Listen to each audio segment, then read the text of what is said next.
At chapter 16, Holt stopped twice more to slow down the riders behind them. Both times he dismounted, allowing Albert to trot around the next bend in the trail so that he was out of sight. Then Holt waited, standing in the deep shadows thrown by the pine trees, almost invisible in the grey and green melted cloak. When the Timberjaw riders appeared around a bend in the trail behind him, Holt launched 2 arrows at maximum range on a high parabolic flight. Each time, the horsemen weren't even aware that they were being fired on until 2 of their numbers threw up their hands and tumbled from their saddles into the snow. Holt chose his ambush positions carefully. He selected places where there was a clear sight of the trail behind him, but he didn't choose every such section. As a result, after the third attack, every time the Timberjaw rounded a bend in the trail and saw a clear path in front of them, they half expected to hear, all too late, the familiar whishing sound of those black shafted arrows arcing down out of the sky at them. On the last 2 occasions, they didn't even see Holt before he moved to remount Albert. Inevitably, the Timberjaw became more and more cautious as they rounded each twist and turn in the trail, and their speed fell from the mad rush of pursuit to a more tentative trot. The trail was unfamiliar to them, so they had no way of knowing what might lie beyond each bend. They soon began to rationalize, arguing that there was no real need to capture the 2 men who had been spying on their camp. There was, after all, little that 2 men could do to them, to harm them, and if they alerted the Canadian forces, well, the Timberjaw had come here prepared to fight anyway. This was the result Holt had been hoping for. After stopping twice, he urged Albert into a steady gallop, soon overtaking Eric as he lurched and swayed on the saddle of his own cantering horse. Eric heard the muffled pounding of hoofs behind him and swung awkwardly in the saddle, half expecting to see a group of Timberjaw coming up behind. He relaxed as he recognized the grey cloaked figure of the ranger. His horse, without anyone to continue urging it on, slackened its pace as Albert pounded up alongside. Holt checked him for a few strides, matching the Timberjaw mount's brace. "Where have you been?" Eric asked in that same jerky manner. Holt gestured to the trail behind him. "Buying us some time," he replied. "Can't you keep that nag of yours running faster than that?" Eric looked insulted. He thought he was doing rather well.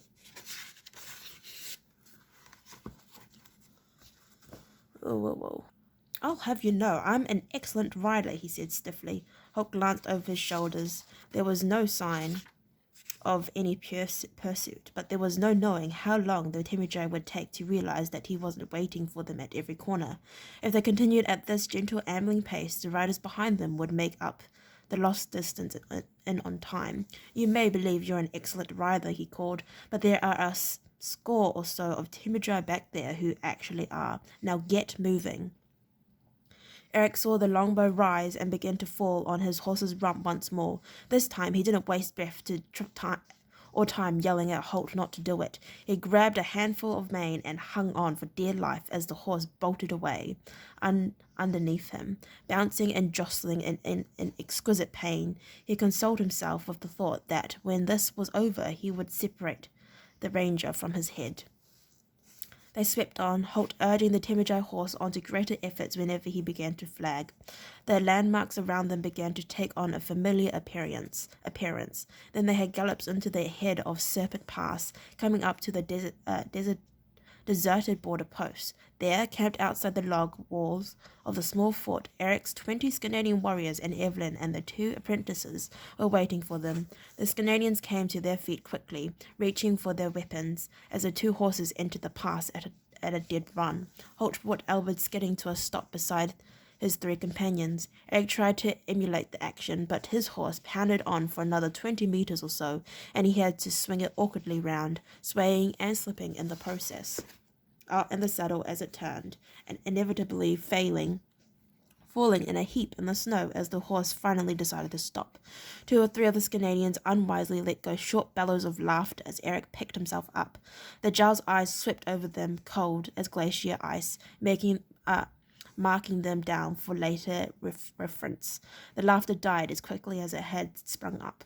Holt threw his leg over the pommel and slid to the ground. He stroked Albert's neck in gratitude. The little horse was barely breathing hard. He was bred to run all day if necessary. The ranger saw the inquisitive looks of those around him. "Did you find the main party?" Will finally asked. Holt nodded grimly. "We found them all right. Thousands of them," Eric added, and the Canadians reacted with surprise at the news. Eric silenced them with a gesture.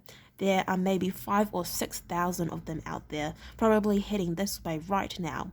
Once again there were murmurs of surprise and consternation as he mentioned the numbers. One of the Canadians stepped forward. "What do they want, Eric?" he asked. What are they doing here?" But it was the ranger who answered the question. "They want what they have always wanted," he said grimly. "They want your land, and they're here to take it from you." His audience looked from one to another. Then Eric decided it was time he took command of the situation. "Well, they'll find we're a tough nut to crack," he declared. He swept his battle axe in a small arc to indicate the fort behind them. "We'll hold the fort here and delay them while one of us takes word back to Helsham," he said. "There may be 5,000 of them, but they can only come at us in small numbers through the pass. We should be able to hold them for 4 or 5 days at least." There was a growl of assent from the Canadians, and several of them swept their axes through the air in experimental patterns. The Jarl was growing in confidence now that he had a definite plan of action, and it was the sort of plan that appealed to this Canadian's mind: simple, uncomplicated, easy to put into effect, and with a degree of mayhem involved. He looked at Holt, who was watching him in silence, leaning on the man-high lowbow. "We'll trouble you for the use of the horse again," he said, nodding towards the horses he'd been riding. "I'll send one of my men back to Helsham on it to raise the alarm. The rest of us will stay here and fight." Again there was savage growl from the Canadians in response. The Jarl continued, "As for you, you can stay and fight with us or go on your way. It's of no consequence to me." Holt shook his head, a look of bitter disappointment on his face. "It's too late for us to go now," he said simply. He turned to his 3 young companions and shrugged apologetically. "The Temujai main force lie right across our path back to Temulet. We've no choice but to stay here." Will exchanged glances with Evelyn and Horace. He felt a sinking in the pit of his stomach. They had been so close to escaping, so close to going home. "It's my fault," Holt continued, addressing his words to the 2 former captives. "I should have got you out straight away instead of going to see what the Temujai were up to. I thought at worst it would be a reconnaissance in force. I had no idea it was an invasion." "It's all right," Holt, Will told him. He hated to see his mentor apologizing or blaming himself. In Will's eyes, Holt could do no wrong. Horace hurried to agree with him. "We'll stay here and hold them back with the Canadians," he said, and one of the Sea Wolf warriors close by him slapped him heartily on the back. "That's the spirit, boy," he said, and several others chorused their approval of Horace's intentions. But Holt shook his head. "Nobody should stay here. There's no point." That brought howls of anger and derision from the Canadians. Eric silenced them and stepped forward, staring down at the slight figure in the grey cloak. "Yes, there's a point," he said in an ominously quiet tone. "We'll hold them here until Ragnar can muster the main force to relieve us. There are 20 of us. That should be more than enough to hold the little beggars off for a while. It won't be like when they slaughtered the garrison here. There were only a dozen men here then. We'll hold them off, or we'll die in the attempt. It's of no consequence to us as long as we delay them for 3 or 4 days." "You won't last 3 or 4 hours," Holt said flatly, and an ugly silence fell over the small group. The Canadians were too shocked by the enormity of his insult to reply. Eric was the first to recover. "If you believe that," he said grimly, "then you have never seen Canadians fight, my friend."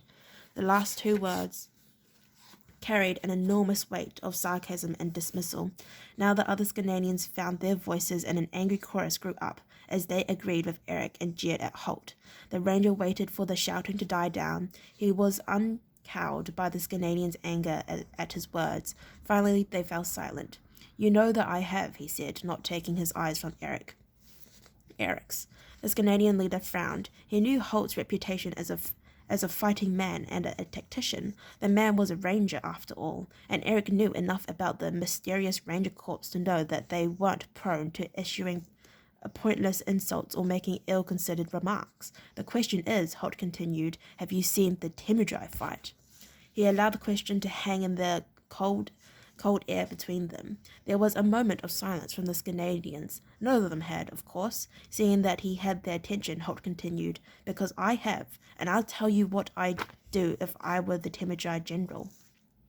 He swept his arm up to encompass the steep sides of the pass where they towered above the little fort.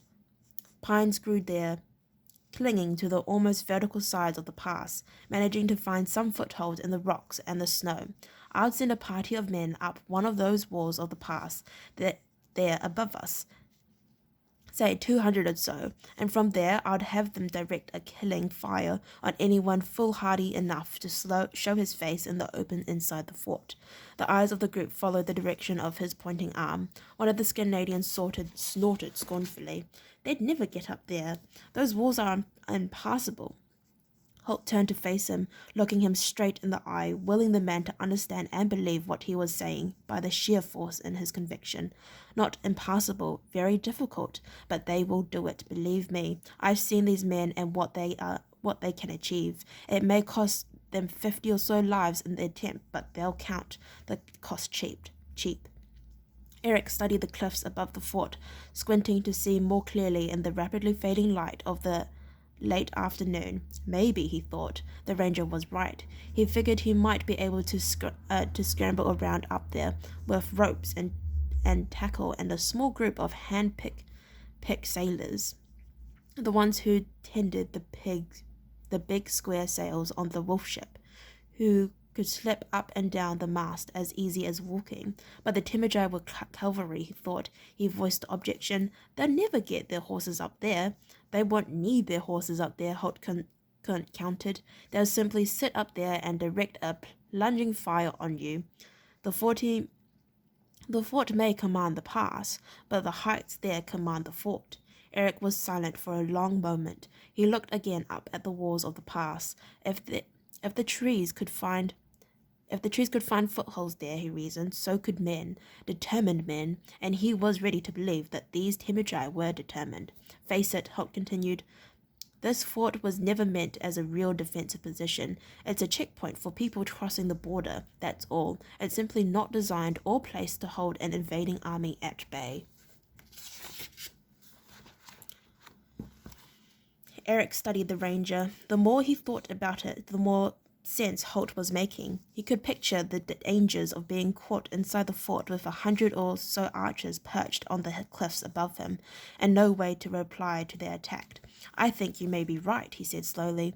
He had begun to respect the mysterious ranger's judgment, and he was honest enough to admit that Holt's experience of these eastern riders was far greater than his own. So far, he realized, everything he'd said about them had been accurate. Abruptly, he made the final decision to pass control over to Holt. What do you suggest we do? He asked.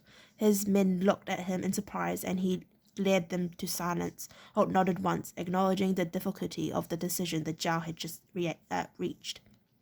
You were right about one thing, he said.